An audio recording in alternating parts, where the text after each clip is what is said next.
Good evening, everyone, and welcome to the QT2 Systems IRONMAN 70.3 World Championship race preview and pre-race tips.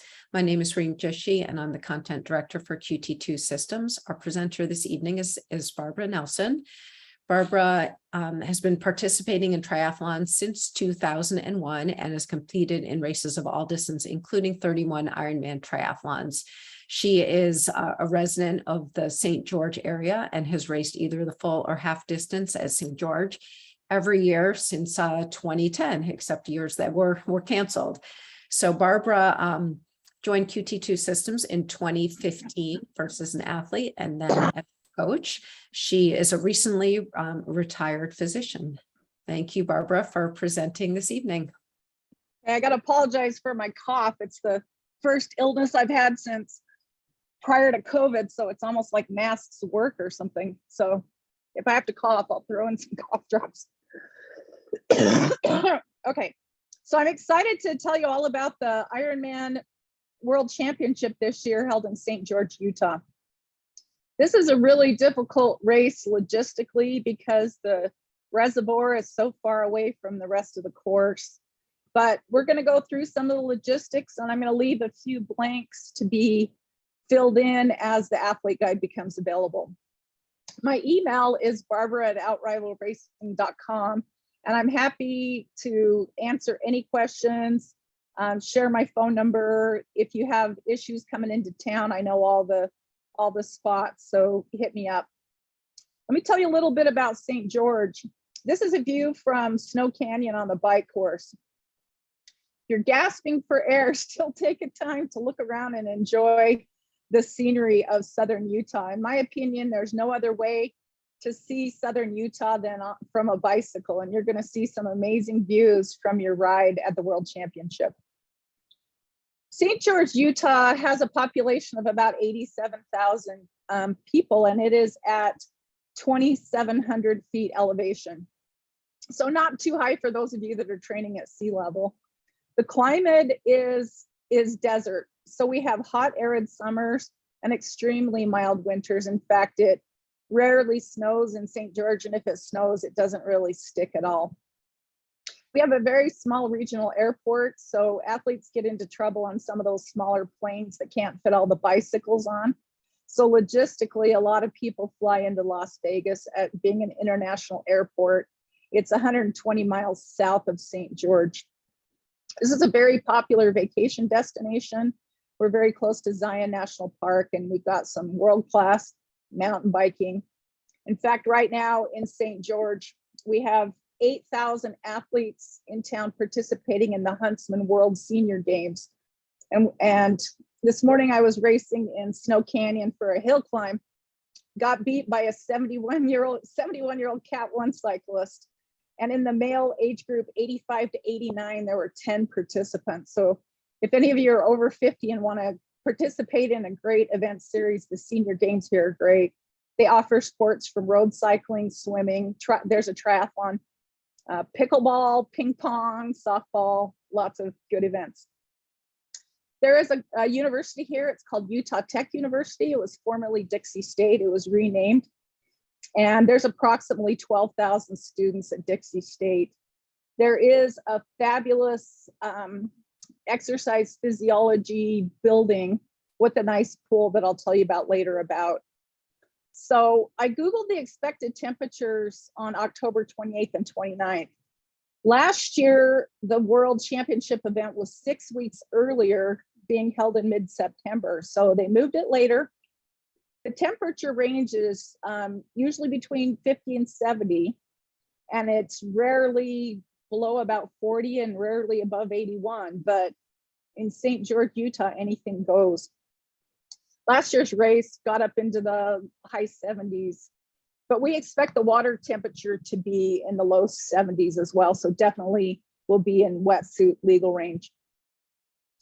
Here's a map of St. George. The one on the left shows all the golf courses because it's really smart to put a whole bunch of golf courses in the middle of the desert, but St. George does that. So I-15 is the main north-south road running through St. George, kind of like this. And I-15 south, if you go just 5 miles south, you're going to hit the Arizona border. There's a little canyon through the little corner of Arizona, and then you hit Nevada, and that's the way you go to get to Vegas. And if you continue north on I-15, it goes all the way to Salt Lake City, Utah. But the main part of St. George that you need to be concerned about is this downtown grid area right here. And this is laid out in the common Utah Pioneer grid system, where the streets are labeled north, south, east, west. And the race check-in and T2 are down here at Tabernacle Street, and I think it's First West, but it's here in the middle of these grid streets in St. George. And I'm going to show you logistically why this is kind of a difficult race as we start talking about the different courses. So we're going to review a little bit of the QT2 Five Cornerstones and your preparation in the final weeks. We're only about 3 weeks out from the women's race, so that ship has sailed for a lot of these pointers. But all of you, I figured, coming to our World Championship events are pretty experienced, and we'd just like to give you a little bit of a refresher before race day.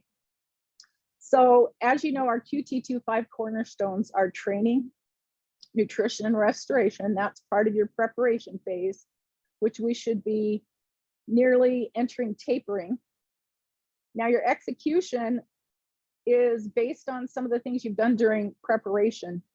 Your fueling for the event, your pacing, and then the 5th pillar is mental fitness. So in the final weeks, usually 3 to 6 weeks out is when you hit your peak weeks. So we should be starting to gradually taper. But what's really important is to kind of stimulate the race conditions during your training. So the reservoir is fresh water, and we expect it to be about 72 degrees. So if you have the opportunity to swim anywhere and test out your wetsuit, it's great. The bike route is quite hilly, and there's a long climb. The worst climb is at about mile 45. But the good thing about this bike course is for every really big climb, there's an awesome screaming fast descent. So you get a lot of rest on your legs, but it makes it a difficult course to follow certain power guidelines because of the highs and lows of your efforts on this race. The run course was changed this year, and I'll review that with you as well. They took out some of the worst of the climbs. So there's basically gradual climbs, and the elevation isn't as bad as it has been in the past. The problem with Southern Utah weather is we've done races here where it is very, very cold. We had one year we got sleeted on, and it was in the high 30s. But then we've had years, the other Ironman and the 70.3 are in May, so it's pretty unpredictable. So if you look at all of the past history of temperatures during October, we're probably in for a pretty moderate day. But one of the big things about St. George is we have the tendency to develop winds later in the day. So make sure you get in at least a dress rehearsal ride where you can test your gear and your equipment. If you have a new kit, you want to try it out so you know where to body glide before race day. Make sure your bike fit is great, and make sure your bike is tuned up. Check your tires, check your wheels, etc. So an important thing to focus on during these final weeks is nutrition and restoration. So always replace the fluid that's lost during training and hydrate at least half of your body weight. Keep your nutrient density up. Eat a big meal before long training sessions, and fuel every single workout, and fuel your workouts according to your training plan and what you plan to fuel during the race, because it trains your stomach to get used to taking in the nutrients at effort. Try to make sleep a priority. See if you can get at least 7.5 hours a night. Take a recovery drink after all of your sessions. Some people also take a protein shake at night to help with recovery. Do all your anti-inflammatory measures. I'm sitting here in my Normatec boots as we're talking, so you can do a lot of things in your downtime. Also, if you like to have a really good hit from caffeine on race day, it's wise to start tapering your caffeine intake as well.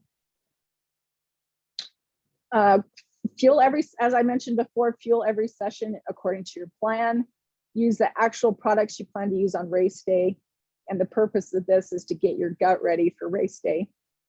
Sometimes you have the best training cycle in the world, but if you mess up your nutrition, that might be your limiter on race day. So make sure that that is one variable that you can control. Your coach has probably given you all of your pacing guidelines. So in these last few weeks, you have a few race specific sessions as well as some easy recovery sessions, and make sure you train in your race targets. One thing about training at race pace is you get used to the effort and you gain confidence in the ability to execute at that effort that's prescribed for you. Mental fitness is very, very important. One of the things that can really help you execute well on race day is to focus on your mental training. If you can, reduce your external pressures. I know it's hard with children and jobs and getting ready for this important race, but do the best you can about reducing those pressures. Visualization is extremely important and extremely helpful. Look at your strategies. Think about how you've overcome difficult sessions in the past. Think about your past successes and how you've gotten to where you are.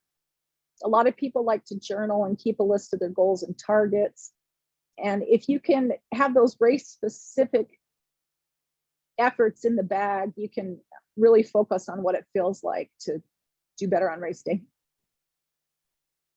Now, the athlete guide is an important guide for you. However, I checked the website a half hour ago and it still says coming soon. Make sure your bike is tuned up. Make all your lists of everything you need to bring. Purchase any items that you need. St. George has 2 main bike shops, and sometimes they don't have your specific needs. I've been here racing and needed a specific bike part, and they told me to just get out of town. Nobody had it. So if you have anything specific that may be unavailable, make sure you purchase it wherever you can get it. Get your packing going. We should be getting an email from active.com about check-in times as well. And double check your hotel and reservations.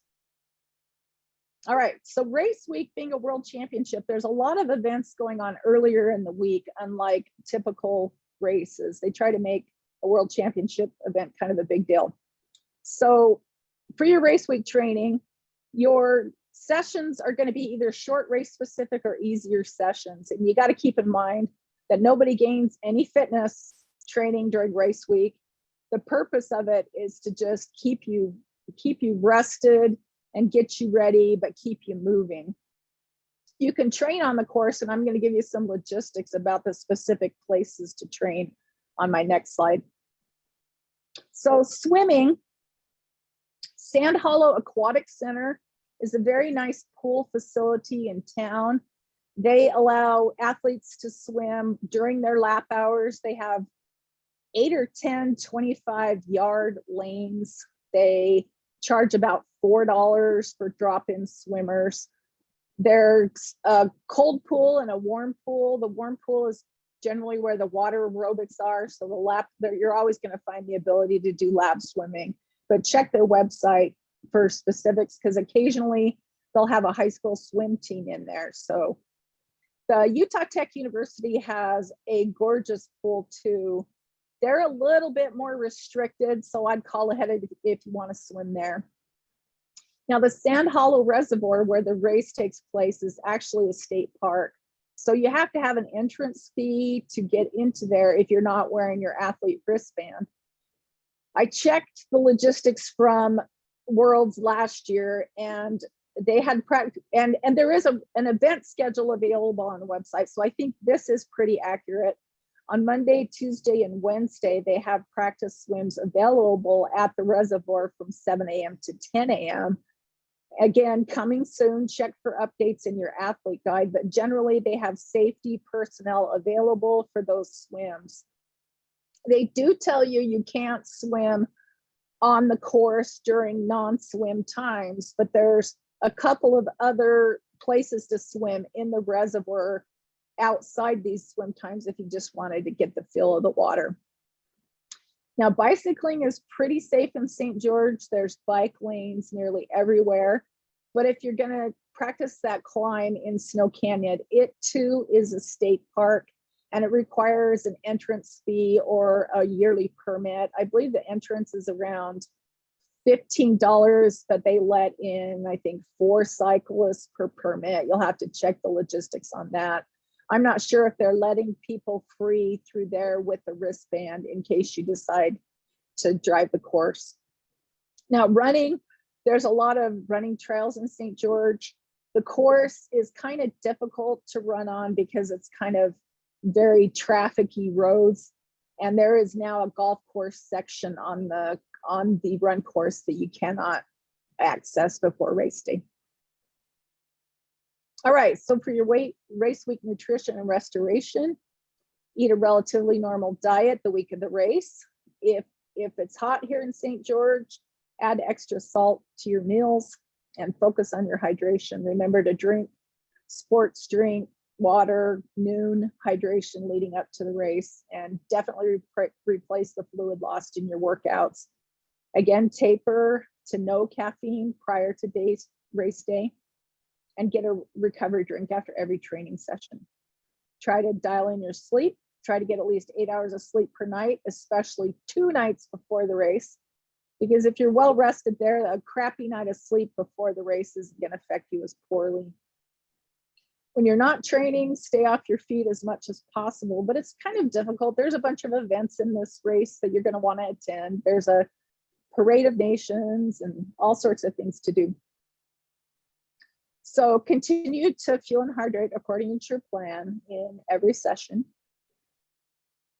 Remember your specific sessions. Pay attention to your coach. Look at your pacing, following either your heart rate, power, rating of perceived exertion, or pace guidelines. Mental fitness. This is a good time to reduce your external pressures again. Visualize every night during that race week. What is it going to look like for you to hit your targets? What can go wrong? How are you going to respond? And if you have the ability, drive the bike course. I wouldn't recommend driving the run course. It's kind of just a street. But if you want to just look a little bit at the angle of that road, I'll show it to you when we get to the map of the race course. So race week, the St. George course has a lot of logistical issues. So review your athlete guide and really pay attention to the check-in times, especially for the bike and the gear drop-off. And I'm going to tell you a little bit about that when we get to that slide as well. Make sure you bring all your charging cords, charge all your batteries. All right, so Friday and Saturday are the race days of this race. As we know, the women are on Friday and the men are on Saturday. So if you get the email from Active, it's recommended that you check in at your pre-registered time on Tuesday through Thursday, and that's at Town Square. And that is on that grid part of the map that I showed you. Last year, when we had the 70.3 Worlds here, at the last minute, they combined the men's and the women's race into one day. So they had a lot more logistics. They had parking lots away from city center where they had shuttle buses transporting you in. The city center has a lot of on the street parking, and there are a couple parking garages, but we're checking in on weekdays and all the businesses downtown are running. So it's going to be a little bit difficult. So take a look at the shuttles. And if your hotel is close to one of the parking lots with transportation, that may be the best way to go instead of circling for blocks looking for a parking spot. Make sure you bring your QR code and your photo ID to check in. Your USAT card is sometimes asked, and you'll pick up your packet pickup. So on Wednesday, October 26th, if you're in town, they're having a parade of athletes in the Town Square Park. And also on that night, Wednesday, October 26th, they're having the welcome banquet at the Dixie Convention Center. Now, the Dixie Convention Center is at least 10, maybe 12 miles away from downtown St. George. It's down south, closer to the Arizona border. So you're going to need to be able to figure out your transportation for that as well. There is ample parking at the Dixie Convention Center if you have your own car and just want to drive down to that. And the main athlete briefing is going to be held at 8 p.m. on Wednesday night after the welcome banquet. All right, so bike and bike bag check-in is Thursday for the women and Friday for the men. According to the athlete schedule, it's from 12 to 6 p.m. out at Sand Hollow State Park. So Sand Hollow State Park is approximately 18 miles from downtown St. George, and it takes about 25 minutes to drive out there. And when you get out there, there's a long line of cars going through the guard shack, and the parking is fairly limited. Ironman does a good job of directing cars in, showing you where to park, having you unload your bike and getting back out again, but it is a major hassle. And in the past, Tri-Bike Transport has had a bike valet available to shuttle your bike out there for you, which I would do it if you can, unless you haven't seen the reservoir and want to get out there and see the reservoir. But there's no shuttle buses for bike check-in. So you've got to figure out a way to get your bike out there to T1. The run gear check-in is on Thursday for the women and Friday for the men at 2 to 6 p.m. at Tabernacle on 100 West. And that's where you're going to see where the bike exit, the bike stop off and T2 is. And remember the things that go into your T2 bag. So familiarize yourself with the in and out of that race course. And I'm going to show you a little bit on maps that are coming up.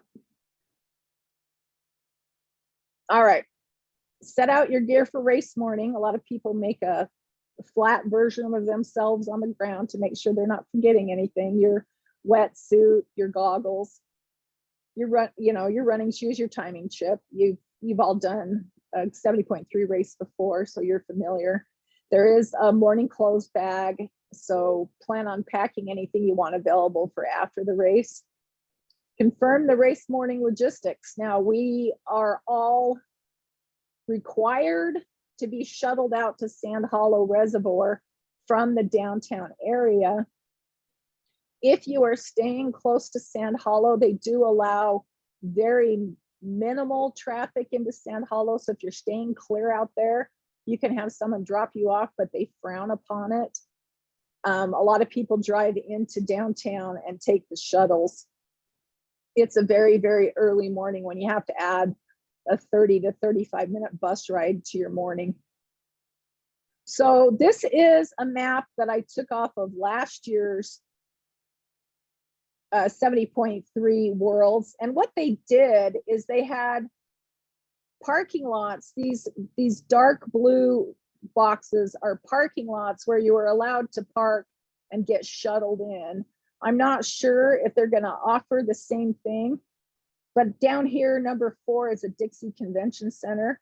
So they did have a shuttle down there available, and there's adequate parking, but the Ironman Village, again, is down here in these numbered streets with minimal surface parking. So once that athlete guide is available, make sure you hone in on the information that you can get from that athlete guide. This is a little bit of the layout of T1. When you drive into Sand Hollow Reservoir, there's kind of a hill going up to T1. And when you drop your bike off, Ironman kind of parks you on this blacktop lot here, and you come into T1 and drop off your bike. So on race morning, the bike racks are usually going across this way, and you have to enter here, transition at T1, you exit back here at this corner, and morning clothes drop-off bags are out here. And when they kick you out of transition, this is the area everybody's milling about. There's banks of many, many, many porta potties out here. And then the people holding the signs with your age group numbers are all lined up where all these dark green arrows are. So, you know, according to age group and cap color, you're going to line up all along here to come down all the way down the side of T1 to enter the Sand Hollow Reservoir right here. And then the swim exit is these purple arrows coming back in here. So you'll see the earlier groups come running in here while you're still standing in line waiting for your start time. If you're like me and the older age groups, we're kind of always towards the end. Now your race day nutrition, QT2 and Core Diet recommend a large dinner 2 nights before the race and a large breakfast the day before the race, consumed at about 9 a.m. These are my favorite parts of the race week. I love that big breakfast, but I always feel awful from eating all those pancakes. So you have carbohydrate guidelines. And after that breakfast on the race day, kind of taper your food throughout the day. Eat very, very simple things. Don't eat a lot of fiber. Almost to the point where you're going to go to bed a little bit hungry. Sometimes I'm hungry enough, I'll drink like a protein shake. But make sure you have good carbohydrates and very, very low in fiber. The fiber is going to cause some gastrointestinal distress on race day if you eat too much fiber. Remember to keep hydrating, eat an early dinner, avoid caffeine. As soon as you get that bike and gear bags dropped off, make sure you try to keep your legs up. All right, so race day, you all probably have nutrition guidelines, but the core recommended breakfast is usually the applesauce, banana, protein, and a sports drink. Take fluids out on the bus with you and out to the reservoir, and don't forget your bike bottles the morning of the race to put out on your bike. Sip a sports drink to race start. It's kind of a long morning, and the worst thing in the world is to be standing on the starting line hungry, so take a little bit extra nutrition like a power bar or something like that that you've known that works for you for race morning, and remember to take a gel 15 to 20 minutes prior to race start. All right, so the athlete shuttles, according to the schedule that we have, not the athlete guide yet, they start at 4:30 a.m. and they run till 7:30 a.m. on both Friday and Saturday. Spectators are allowed on these shuttles, and this is the only way for your family member to get out to the reservoir if they want to watch the swim, is to ride these shuttles. But athletes have a priority, so they usually have lines for the athletes, and as the athletes start to get sparse, they let the spectators on the shuttle buses. One of the problems with taking your spectators all the way out to the reservoir is they get a little bit trapped out there, and they have to wait till all the cyclists are on the course before they start loading back the buses and bringing them back to downtown. Transition opens at 5 a.m. for all zones. I don't know if they're going to do the zone system at this race, but in previous races, if you had a later swim wave, they let you stay in transition a little bit longer. They would be like, zone 1 athletes, get out of here. And they kind of did that when they stacked the women at the end of the men's race last year at Worlds. So you'll just have to check the race guide for at what time they actually start to close the transition. You drop off your morning clothes bag at that corner outside of transition, and you cannot get in the water and warm up on race morning. You have to start just from the dock. Now remember to apply sunscreen. There is a little bit of a problem at Sand Hollow Reservoir of a parasite that causes swimmer's itch. This was a little bit of a problem during the September race, but as the temperatures cool off, I think it's not going to be as much of an issue. Most of us wear long sleeved wetsuits and we're pretty covered. The recommendation for swimmer's itch is just to rinse off or towel off.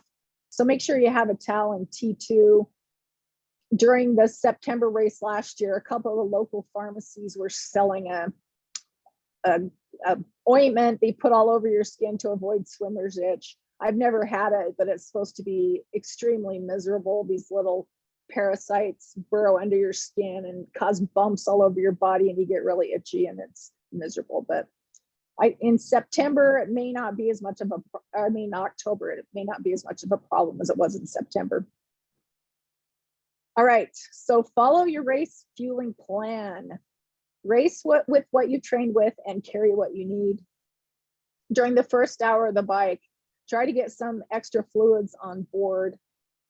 The aid stations on this course are located at approximately mile 18, 33, and 46. And the bike aid stations will have orange Gatorade Endurance, water, the Morton gels, banana, Red Bull, pretzels, occasional fruit.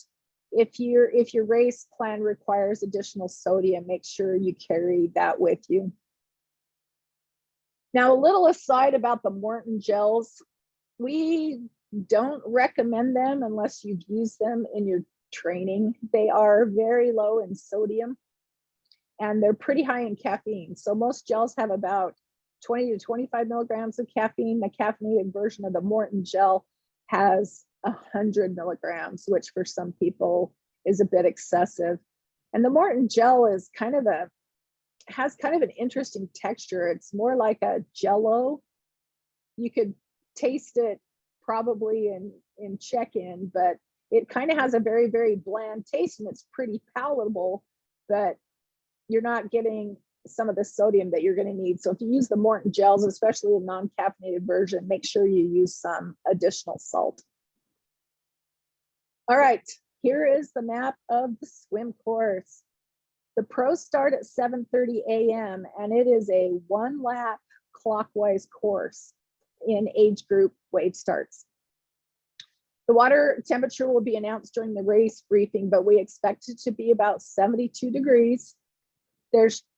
Since it's starting to get cooler at night, there's almost zero chance that it will be a non-wetsuit swim.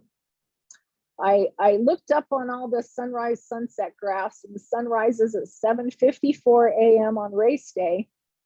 We're kind of swimming into the east, but there's a little ridge of mountains that you're looking into. But generally, you're looking directly into the sun if you're in some of the later swim waves. So plan your goggles accordingly, either tinted or mirrored. Generally, Sand Hollow Reservoir is quite calm, but if you've read anything about the race history in St. George, there's been some freakish storms that blow in. They call them microbursts.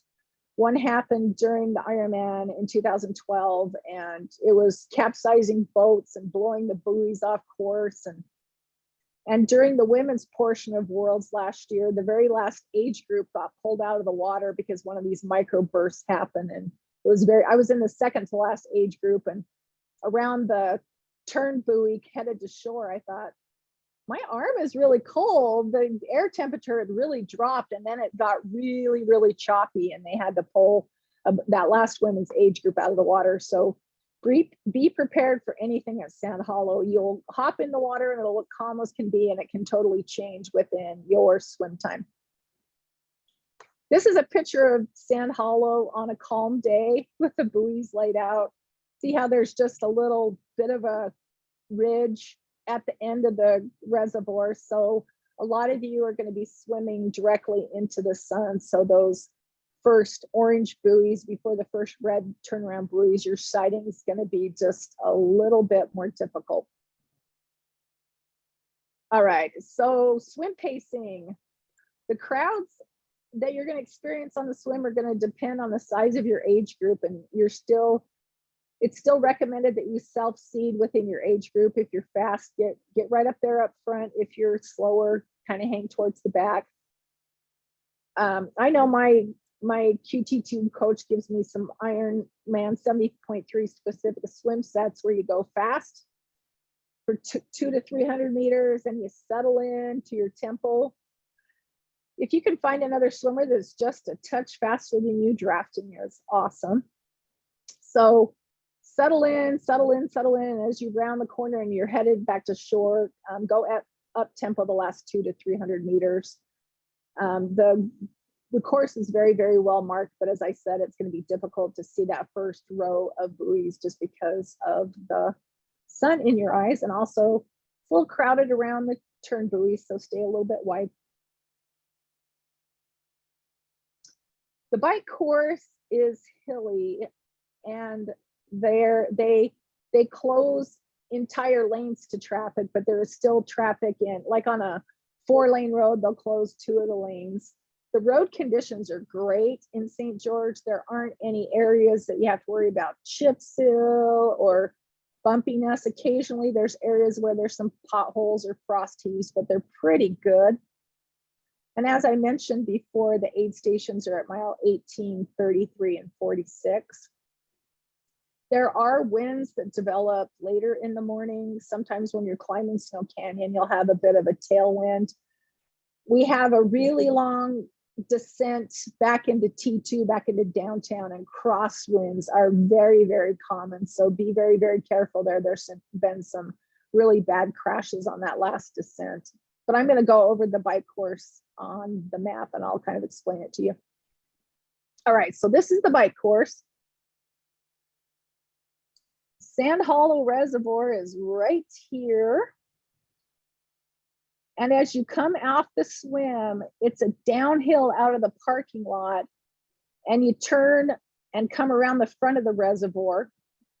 Now, one thing about the logistics, the bike course is on the main road that everyone takes out to Sand Hollow Reservoir.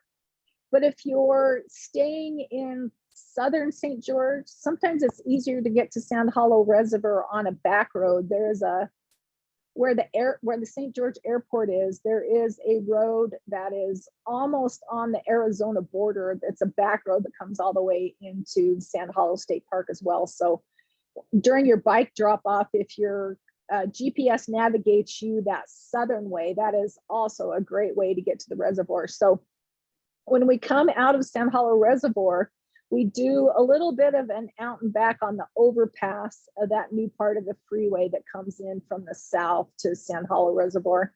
So you're going to have a U-turn and you're going to come around the back of Snow Canyon. And that road is called Southern Parkway. Southern Parkway is the road that the airport's on, and it parallels Arizona at the bottom of Utah. So at the back part of Southern Parkway, there is a little climb that the locals call Nemesis. And it's just a steep little punchy climb. You'll see a lot of people bunch up on that hill, and it really kind of slows people down. And that's at about mile 9. And after that short little punchy climb, there's a screaming downhill on this brand new road that is like smooth as can be until you get out here to State Road 9. And State Road 9, to add a little distance, you turn right and you flip a U-ey. So there's a little out and back at about mile, that's K's. So it's about 20K, so about 12 miles, there's a little U-turn there. This State Road 9 coming down here is a fast downhill, but you can experience some headwinds there as well.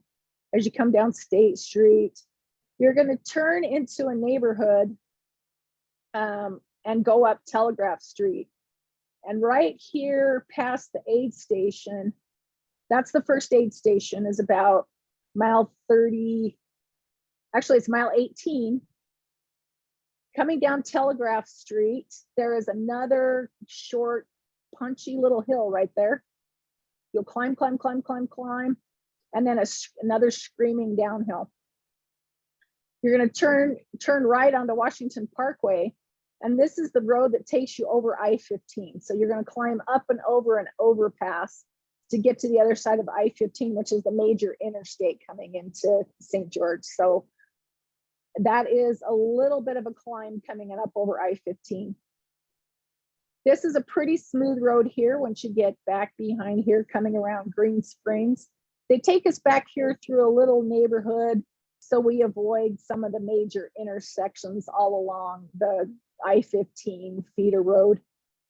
As you come back out of that neighborhood, you're going to hit Red Hills Parkway. And Red Hills Parkway is the road that you see from the iconic pictures of St. George. There's a big rock that says Dixie on it. We're going to climb up and over Red Hills Parkway and come up by the Dixie Rock. So once you hit Red Hills Parkway, it's flat for a bit, and then you're going to climb up and over Red Hills Parkway. As soon as you get to the top of that climb, there's another screaming downhill right here. where the second aid station is. They kind of put the aid stations where you have to slam on your brakes and slow down to get your stuff. And I think they do that on purpose to kind of slow you down at about mile 33, I believe. They're going to have a closed intersection here where you come through that intersection and Red Hills Parkway becomes Snow Canyon Parkway. And this is a flat little road with a little bit of a climb as you get to the end of Snow Canyon Parkway. They threw a little flat out and back right here to add a little bit more mileage in. But after you come back on this out and back, this is the big, beautiful climb through Snow Canyon State Park. It's relatively flat in the initial section of it, and then it starts to build in elevation. Today in the Huntsman Games, they did the hill climb on the steepest segment, and it was a 3.1 mile segment with approximately 850 feet of climbing. So that one's pretty strenuous. You need to kind of keep things in reserve as you're doing that climb. You'll get to the top of that climb, and that's your last and final aid station. But once you come out of this climb and you hit Highway 18, once there's a little bit of a gradual climb, but the whole rest of the route is a fast,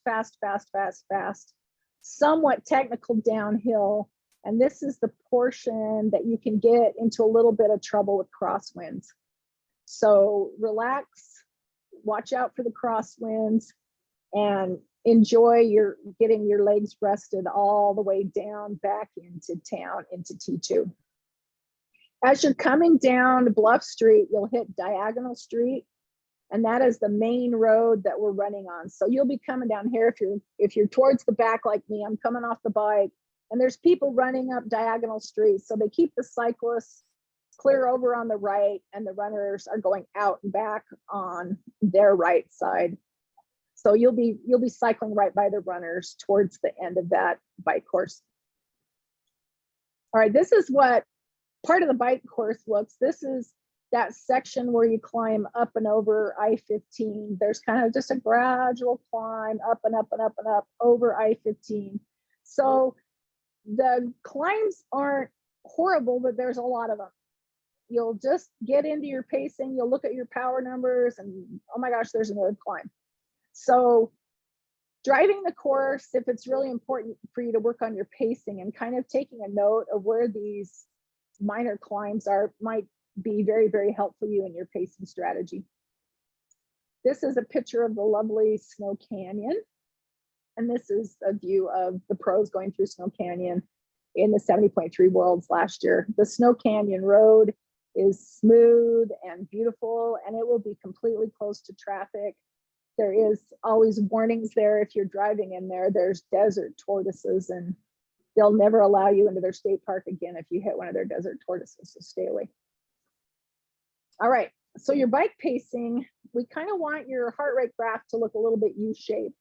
You come out of the swim with a little bit of a higher heart rate, and then you kind of settle in, try to lower your heart rate. And then in the second half, you can elevate your heart rate 2 to 3 beats higher than the first. However, again, as I mentioned, this is a really difficult course to execute power pacing, just because there are so many fast downhills followed by short little punchy climbs. But just make sure you don't overdo the first 10 to 12 miles. I kind of ascribe to the philosophy of burning matches, that every race morning we have a book of matches, and we try to, the person that usually is the fastest and slows down the least is the one who doesn't burn through a bunch of their matches early in the race. So pay attention to those hills and just say to yourself, I'm saving my matches.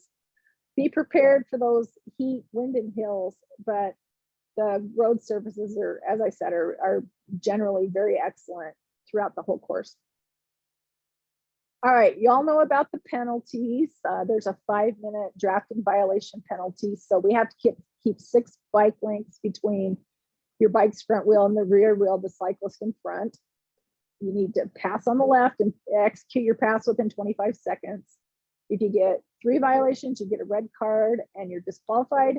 If you're shown a penalty card, you have to stop at the very next penalty tent where they hand you stopwatch and keep an eye on you and let you go when you've served your penalty. A blocking violation is when you're on the left passing someone and you take too long to pass and you're in the way of other people, and that's a 30-second penalty. There is no littering in beautiful Utah, so if you are caught littering, it's a red card and disqualification. All right, so they changed the run course from the course last year, and they took out the big climb over Red Hills Parkway and the beautiful views looking downtown and the steep downhill that we got last year. So it's 2 loops starting at Town Square. It's a great spectator course, but there's almost no shade. So be prepared for hot and windy conditions. So you're gonna bike down here. Here's the run start, the little green arrow right there. And you run out. They added a little bit of distance here in downtown. You got to run down, loop around, come back. But as you climb up through here, I'm going to show you in the picture, there's a nice roundabout where St. George put this permanent art fixture of the M dot that if I don't see you all posting a picture on social media of yourself by this M dot, you're really missing out. So as you climb up here, you're going to turn left on Diagonal Street. That's that same street you came back down on your bike off of Snow Canyon, the climb. So you're going to run up Diagonal Street. You're going to cross a little bit over Bluff Street. And this is a little teeny bit. This is a little road right before Red Hills Parkway. And you're going to come in here and you're going to do this crazy little loopy thing on a golf course. This kind of reminds me of the Indian Wells course, but not quite so complicated. So you're gonna loop through that golf course and you're gonna come down into a downhill, down diagonal, back to the run, back, see everybody finishing while you still have one more loop, go back and repeat the whole thing for your second loop. So if you look down here at the elevation, this is the gradual climb up diagonal, looping around through the golf course. There's a couple rollers and then it's downhill. And then you go back and repeat the same thing. So the total elevation on the run course now is only 704 feet. So this is, Diagonal Street's kind of an interesting street. It's kind of a false flat and you can feel it in your pace and you're like, why am I so slow? This looks flat. It's really just kind of a gradual uphill. So pay attention to your pacing on that coming out. This downtown area is pretty flat, so no issues there. All right, here's the iconic.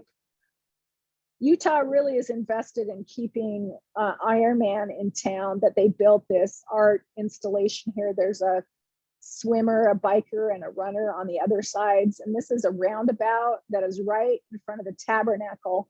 And behind the picture is where the finish line is. So this is runners, these are runners starting their second loop going up. This is that little hill that leads up to Diagonal. It looks steeper than it actually is, but you're going to be climbing up there, turning a left, running up Diagonal.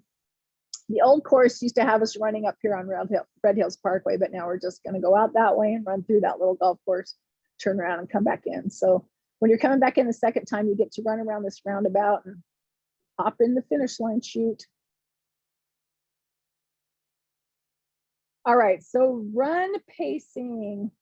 Again, we like you to look at your average heart rate on the bike and you can go about 5 to 10 beats higher on the run. So power, pace, whatever your guidelines are, settle in for the first 3 miles. Don't really force it on the hills. And if you're feeling like you're overheating, slow down. There's almost no shade on the course. There may be a slight breeze, but the aid stations have really good hydration, and there's aid stations like nearly every mile or closer together. And a lot of times there'll be neighborhood people with hoses and ice that you can put under your cap and things like that. So pay attention and try to manage your heat. It's going to be a warmish race day. All right, mental fitness. Focus on your goals is your #1 priority. And there's only 2 things that you can completely 100% control, and that's your attitude and your fueling plan. So if you get into a funk, you need to think to yourself, okay, what's going on? Am I thirsty? Have I eaten? Have I hit my fueling plans? And then secondly, you can focus on your power targets. But again, this is a difficult course to execute because of the variability of the terrain. Make sure you stick to the plan.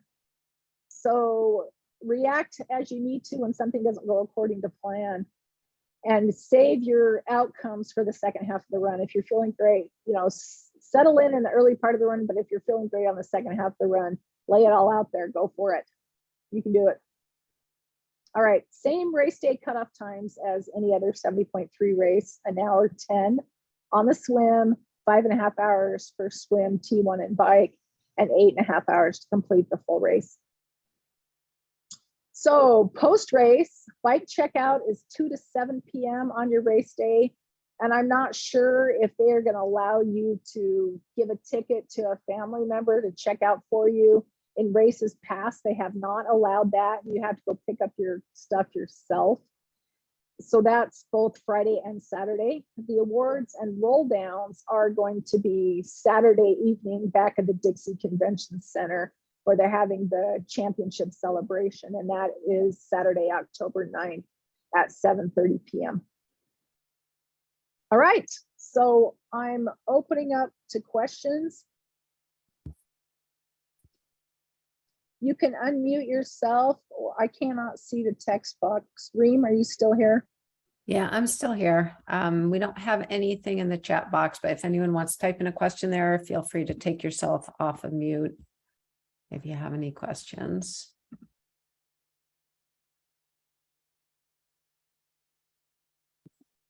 Has my audio been okay? My headset went off.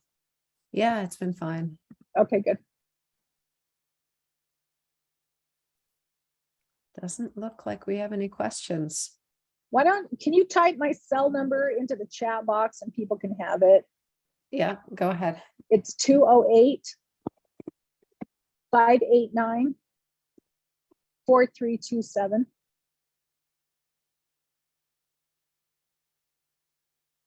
Oh, I see a chat. Yeah, that's me typing in your number. Yeah. All right. Without any questions, we'll go ahead and stop the recording for this evening, but you have Barbara's email, you have her phone number. And as the athlete guide comes out, you may have, sorry, you may have questions. So please don't hesitate to contact me. I live here. I live in a small Nevada town, 35 miles south of St. George, and I can help you with any logistics, and I have contacts. So keep me in mind. I'm here to help you. Great. Thank you very much. Having the inside knowledge is super helpful, and looking forward to meeting you out in St. George soon. All right. Thank you. All right, have a good night, everyone.